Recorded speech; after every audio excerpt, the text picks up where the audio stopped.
Alors, est-ce que nous voulons nous préserver de ça, nous protéger de ça, de garder une norme, être des êtres normés, plutôt que normaux, ça veut dire obéissant à une norme?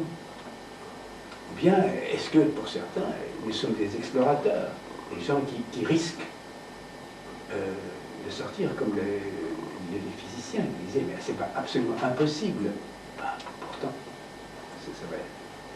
ça me mène à ça, ce que je pense. Finalement, ils ont eu raison. Que la réalité n'a pas d'existence réelle, il n'a qu'une existence virtuelle. Et que la réalité n'est qu'une des virtualités de la réalité. Que la réalité n'est qu'un aspect de la virtualité généralisée. Mais alors, la chose où nous sommes, c'est notre talon d'Achille, oui, mais et le corps? Le corps, lui, il est là. Espèce de centre, au centre. Qui fait qu'à partir du corps, il y a une réalité, on peut parler.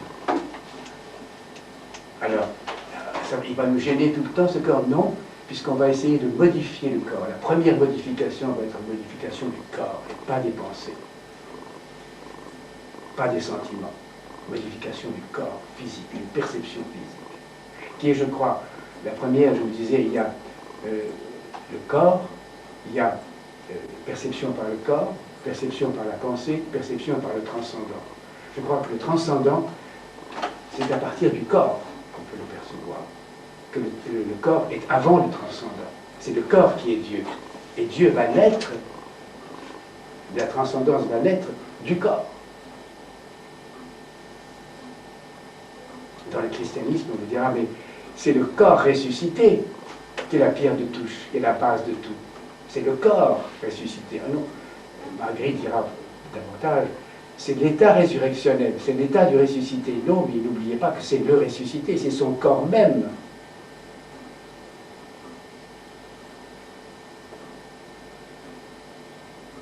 C'est le corps, donc le corps est très important.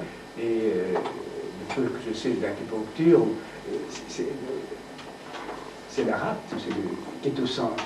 Il y a une terre qui est le corps, il y a un centre autour duquel gravitent d'autres fonctions, d'autres forces. Alors, ce centre de gravitation, probablement c'est le corps. C'est là qu'il faut fixer son observation, fixer son regard.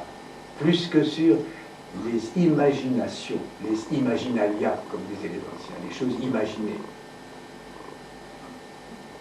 Les choses, ou même les choses pensées. Et le virtuel, réfléchissez simplement sur ces 5 ou 6 mots, le virtuel n'est pas le réel, mais il y a la présence dedans. Dans le virtuel, il y a une présence qui n'est pas la présence réelle, mais une présence dont probablement le réel s'inspire pour être ce réel-là. Donc c'est beaucoup plus complexe qu'on ne croit. C'est pas simplement, il y a du réel et il y a du virtuel, il y a du possible, du potentiel, et c'est dans une autre direction. Et nous avons, la réflexion, c'est de dire, ou bien c'est comme ça, la fameuse réflexion du tiers exclu, ou c'est comme ça, ou c'est pas comme ça. Non, c'est à la fois comme ça et pas comme ça. Enfin, la science nous donne un coup de massue sur la tête, en disant une chose peut être ce qu'elle est, et en même temps ne pas être ce qu'elle est. Et c'est par ça qu'elle est ce qu'elle est. À la fois, elle peut être ça et ne pas être ça. Je suis un homme et je ne suis pas un homme. Je suis ce corps et je ne suis pas ce corps. Et de ça naît un troisième corps qui est exclu de cette situation duelle. Il est le résultat d'une opération.